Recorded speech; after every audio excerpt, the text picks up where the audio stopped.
Ladies and gentlemen, welcome to Talk of Africa 360. Tonight, history has been shaken to its very core. What you are about to hear is not just another headline, it is a thunderclap that has shattered Europe's confidence and electrified the African continent. For decades, European corporations have fattened their pockets by selling Africa overpriced, outdated, and sometimes even dangerous medical devices. They convinced us that without their machines, without their technology, Africa could not breathe, Africa could not heal, Africa could not survive. But today, that lie has been buried. Burkina Faso, Niger, and Mali, three nations once dismissed as powerless, have stood together and declared with one united voice, no more dependency, no more manipulation, no more chains disguised as medical aid. In a decision that has sent shockwaves from Paris to Brussels, these nations have banned European medical devices, slamming the doors on a $500 billion industry that fed on African vulnerability. And make no mistake, this is not just an economic move. This is a revolution of the mind, a rebellion of the spirit, a declaration that Africa will no longer be dictated to. Tonight, the West trembles not because Africa rejected its machines, but because Africa embraced its own power. So stay with me, because what we are about to unpack will not just rewrite trade agreements, it will rewrite history. The era of Europe exploiting Africa's weakness is dead, and the era of Africa rising on its own strength has begun. This is Talk of Africa 360, and tonight you will witness how a bold decision from the Sahel is shaking the very foundations of the West. Ladies and gentlemen, welcome to Talk of Africa 360. Tonight, history has been shaken to its very core. What you are about to hear is not just another headline, it is a thunderclap that has shattered Europe's confidence and electrified the African continent. For decades, European corporations have fattened their pockets by selling Africa overpriced, outdated, and sometimes even dangerous medical devices. They convinced us that without their machines, without their technology, Africa could not breathe, Africa could not heal, Africa could not survive. But today, that lie has been buried. Burkina Faso, Niger, and Mali, three nations once dismissed as powerless, have stood together and declared with one united voice, no more dependency, no more manipulation, no more chains disguised as medical aid. In a decision that has sent shockwaves from Paris to Brussels, these nations have banned European medical devices, slamming the doors on a $500 billion industry that fed on African vulnerability. And make no mistake, this is not just an economic move. This is a revolution of the mind, a rebellion of the spirit, a declaration that Africa will no longer be dictated to. Tonight, the West trembles not because Africa rejected its machines, but because Africa embraced its own power. So stay with me, because what we are about to unpack will not just rewrite trade agreements, it will rewrite history. The era of Europe exploiting Africa's weakness is dead, and the era of Africa rising on its own strength has begun.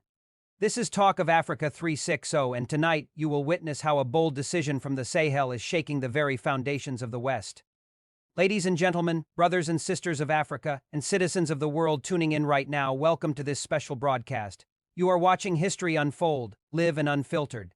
The news we bring you today has already sent shockwaves through every capital in Europe, rattled the halls of Brussels, and shaken Wall Street, from top to bottom. The Sahel nations Burkina Faso, Niger, and Mali have just announced a sweeping, unprecedented ban on all European Union medical devices entering their territories. Let that sink in. The heart of Africa has stood up and said no more. No more dependency, no more exploitation, no more silent suffering disguised as aid. And in case you think this is a symbolic gesture, think again. The numbers are already staggering. Analysts are calling this a $500 billion blow to Europe's medical industry, a gaping wound in their so-called untouchable markets. Overnight, the balance of power has shifted. Africa is no longer content to be the dumping ground of outdated machines, overpriced diagnostics, and experimental technologies that failed in the West but were pawned off here as salvation. Today, the continent has declared with one voice, our health, our sovereignty, our future will no longer be mortgaged. This is more than economics. This is more than policy. This is a thunderclap in the sky of history, a direct strike at the arrogance of Europe, and make no mistake, the world is listening. The question being asked in hushed tones from Berlin to Paris is simple. How did we lose control? How did these nations, once written off as dependent, turn the tables so swiftly and decisively? We must walk back into the heart of the story to understand why this ban is not just a trade war, it is the redefinition of African destiny. For decades, the Sahel nations were told that their survival depended on Europe's generosity, that the complex machinery of healthcare scanners, monitors, surgical tools, and pharmaceuticals could only come from the factories of Munich, Lyon, or Amsterdam. Yet behind the polished packaging and inflated prices there was always a darker truth, equipment that broke down within months. Devices that were obsolete before they left the ship, machines calibrated not for Africa's realities but for Europe's profit margins. Doctors in Ouagadougou, Niamey, and Bamako have long complained that EU devices arrived late, performed poorly, and were followed by endless contracts for spare parts that cost more than the machines themselves. In many hospitals, donated European scanners sat idle, gathering dust, because the exclusive technicians to repair them had to fly in from abroad, charging fees that bled ministries dry. Meanwhile, local innovators, engineers, and technicians were sidelined, ignored, dismissed as incapable, all while Europe built an empire of dependency on Africa's pain. But today, all that has been shattered.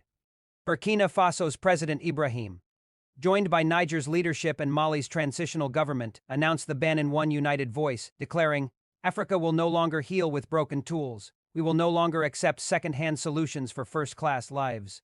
Our health cannot be a marketplace for Europe's surplus." His words, broadcast live, were met with thunderous applause not only in Africa but across the global south. In Asia, Latin America, and even parts of Eastern Europe, leaders are whispering, "If the Sahel can do this, why can't we?" The immediate impact is colossal. Shares of leading European medical giants Siemens Healthineers, Philips Healthcare, and several French suppliers plummeted within hours of the announcement. Analysts estimate that nearly one-third of their exports relied on African markets, particularly in devices considered outdated in the West but still sold here at premium rates. With the Sahel nations slamming the door shut, investors are panicking. Brussels, desperate, has called for an emergency summit, but insiders admit there is no easy fix. The narrative of Europe as Africa's indispensable savior has been destroyed, and Africa is not retreating into isolation. No, in fact, the opposite is happening. Even as Europe fumed, delegations from China, India, Turkey, and Brazil were already landing in Ouagadougou, Niamey, and Bamako, offering to supply affordable, state-of-the-art medical devices tailored to African realities. At the same time, African engineers and innovators are stepping forward, unveiling prototypes of machines built in Africa by Africans for Africans. It is as if the ban has ripped open a curtain, revealing a stage filled with possibilities long suppressed. The symbolism cannot be overstated. For the first time in modern history, Africa is telling Europe, "Your losses are not our concern. Your profits are not our responsibility. Our lives, our bodies, our futures belong to us." And the numbers confirm the message. A $500 billion hit is not just an economic blow. It is a geopolitical earthquake. It is Europe waking up to a nightmare it never imagined, that Africa, the continent it once exploited with impunity, can and will fight back. But why now? Why this bold, audacious step in the year 2025? The answer lies in a perfect storm of unity, resilience, and awakening.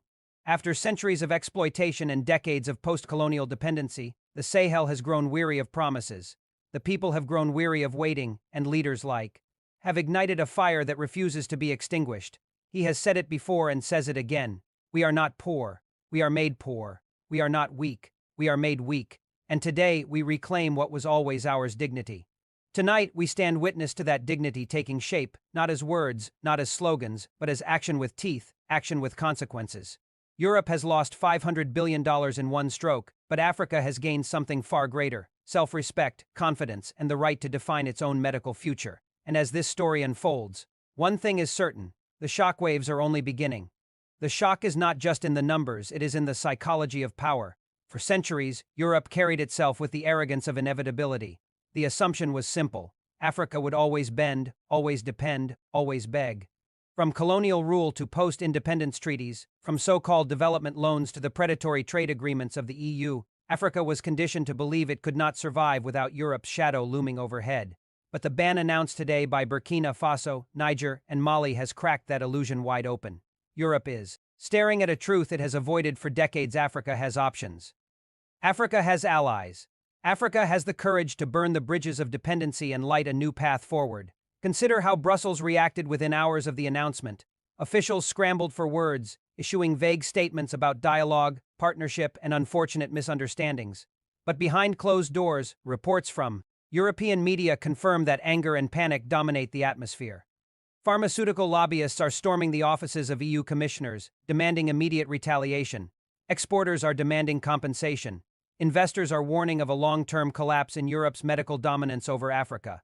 One German executive, speaking anonymously to a financial paper, confessed, "If this ban spreads to other African countries, our industry will lose its last great frontier. We counted on Africa for decades to absorb our obsolete products. Without it, we face restructuring, layoffs, and bankruptcy. Do you hear the tone? Not regret for exploiting Africa. Not sorrow for years of manipulation. No, their only concern is profit. Their only loss is measured in billions. And this is why Africa's decision cuts so deep. It exposes the raw greed behind the polished smiles of European diplomacy. Now, let us zoom in on what this means for ordinary Africans. For decades, doctors in Sahelian hospitals worked with machines that were designed for Europe's conditions, not Africa's realities. CT scanners requiring constant cooling systems in regions where electricity fails daily. Dialysis machines demanding spare parts that could only be imported at impossible prices. Surgical devices that arrived without proper manuals translated into local languages. It was as if Europe believed Africa could not think, could not repair, could not innovate. And yet when these machines failed, it was the patients who paid the price. Mothers in need of urgent scans left waiting for weeks, fathers in dialysis units hooked up to machines that broke down mid-treatment, children operated on with outdated equipment. All while Europe boasted of its generosity and health partnerships. But those partnerships were chains, and the Sahel has just shattered them. What comes next? Already, we see a bold shift. Burkina Faso has announced a new fund of $3 billion dedicated to local health technology innovation. Niger's transitional government has unveiled a partnership with Indian manufacturers to build a medical device assembly plant in Niamey. Mali is working closely with Turkish firms to establish Africa's first advanced biomedical engineering training hub.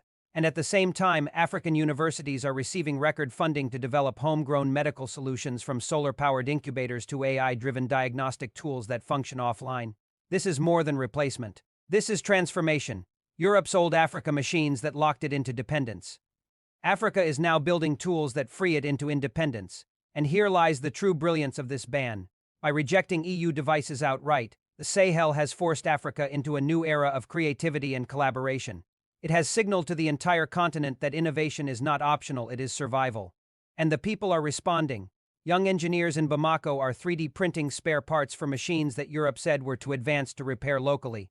Innovators in Ouagadougou are designing portable ultrasound devices powered by rechargeable batteries, able to function even in rural clinics without electricity. In Niger, health startups are developing low-cost diagnostic kits for malaria, tuberculosis, and diabetes, kits that cost a fraction of Europe's imports and work faster in African conditions. Do you see the irony? Europe once thought it was exporting advanced technology to Africa, but Africa is now creating devices that are simpler, cheaper, and better suited to saving lives in this climate. This is not a step backward. This is a leap forward.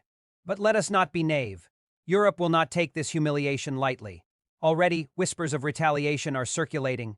Sanctions, aid freezes, propaganda campaigns, the full arsenal of neo-colonial pressure is being prepared.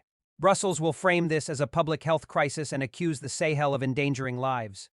Western media will scream about reckless leaders putting ideology before medicine. Yet ask yourself, whose ideology? Whose medicine? Whose lives? For too long, it was Africa's lives sacrificed on Europe's altar of profit. And now the tables have turned. The world is watching not Europe's propaganda but Africa's defiance. Nations in Latin America, long victims of similar exploitations, are applauding. Asian giants are stepping up to fill the supply gap, not with expired machines but with modern, customized solutions. The ban, therefore, is not an isolationist wall. It is a gateway to a new global order in which Africa chooses its partners on its own terms. In economic terms, the consequences for Europe are devastating, with $500 billion wiped out in projected exports. Entire industries are in crisis. Factories in France and Germany are halting production. Unions are demanding answers. Governments are facing protests from workers suddenly out of jobs. And the worst fear of all, that Africa's example will spread. If Burkina Faso, Niger, and Mali can ban European medical devices, what stops Nigeria, South Africa, or Egypt from following suit? If West Africa closes its markets, the ripple will extend to Central and East Africa. And if Africa as a whole refuses, Europe's medical export industry collapses permanently. This is why Brussels trembles. This is why the West is in shock. Ladies and gentlemen, let us pause here to absorb the magnitude. A continent once dismissed as powerless has just inflicted a $500 billion wound on Europe, not with guns, not with armies, but with the courage to say no, with the courage to choose dignity over dependency, with the courage to reclaim control over the most sacred realm of all, health. And make no mistake, this is only the beginning.